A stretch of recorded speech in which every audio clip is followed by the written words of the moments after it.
14টি মামলায় 14টি প্রতিষ্ঠানকে মোট 51,000 টাকা অর্থদণ্ড করেছি এবং তাৎক্ষণিকভাবে আদায় করেছি। আমি Shah Mohammad Zubair, executive magistrate RAB headquarter. আপনারা যেমনটা দেখেছেন আজকে সারাদিনই আপনারা অভিযানকালে আমাদের সাথে ছিলেন, যেটা সিও স্যার কিছুক্ষণ আগেই বললেন যে ভোক্তা অধিকার সংরক্ষণ আইন 2009 অনুযায়ী মূল্য তালিকা প্রদর্শন করা বাধ্যতামূলক এবং কিছু কিছু দোকানে তারা হচ্ছে কিছু মোড়কজাত পণ্য ব্যবহার করছিল যাতে সেখানে পণ্যের দাম, ওজন, মেয়াদ এবং উৎপাদনের তারিখ উল্লেখ করা ছিল না। এছাড়াও কিছু দোকানে আমরা একেবারে অস্বাস্থ্যকর পরিবেশে ভেজাল খাদ্যদ্রব্য যেমন ভেজাল গুড় বা এ ধরনের কোনো পণ্য আমরা তাদেরকে বিক্রি করতে দেখেছি।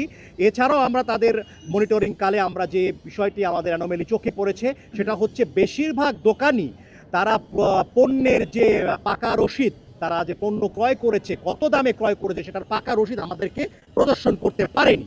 পবিত্র রমজান মাস উপলক্ষে র্যাব 2 এবং ভোক্তা অধিকারের যৌথ অভিযানের অংশ হিসাবে আজকে আমরা ঢাকা মহানগরীর মোহাম্মদপুর কৃষি মার্কেটে তদারকি কার্যক্রম পরিচালনা করেছি।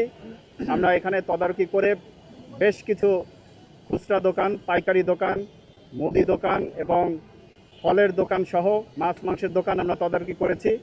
তদারকি করে যে অনিয়মগুলো পাওয়া গিয়েছে তার প্রেক্ষিতে মোট 14টি প্রতিষ্ঠানকে 51,000 টাকা জরিমানা অর্থদণ্ড প্রদান করা হয়েছে।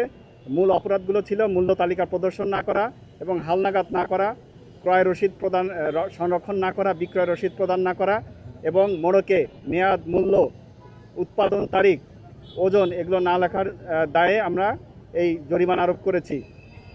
এবং আমরা আজকে আমাদের সাথে ব্যবসায়িক প্রতিনিধি উপস্থিত ছিলেন, তার মাধ্যমে বাকি সকল ব্যবসায়ীকে আমরা সচেতন করেছি এবং সতর্ক করেছি তারা যাতে যথাযথভাবে ভোক্তা আইন মেনে এবং সংশ্লিষ্ট সকল আইন মেনে ব্যবসা পরিচালনা করেন। আমরা লক্ষ্য করেছি অনেক দোকানে তাদের ট্রেড লাইসেন্স নেই, তাদেরকে আমরা বলেছি যাতে অনতিবিলম্বে লাইসেন্স নিয়ে ব্যবসা পরিচালনা করেন এবং আমরা সম্মানিত ভোক্তাদেরকে আহ্বান জানাবো তারা যাতে পণ্য ক্রয়ের আগে যাচাই বাছাই করে পণ্য ক্রয়ের সিদ্ধান্ত নেন।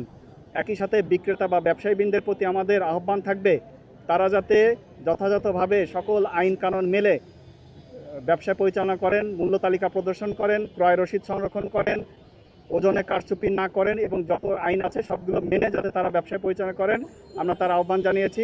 জনস্বার্থে আমাদের এই তদারকি কার্যক্রম অব্যাহত থাকবে। ধন্যবাদ।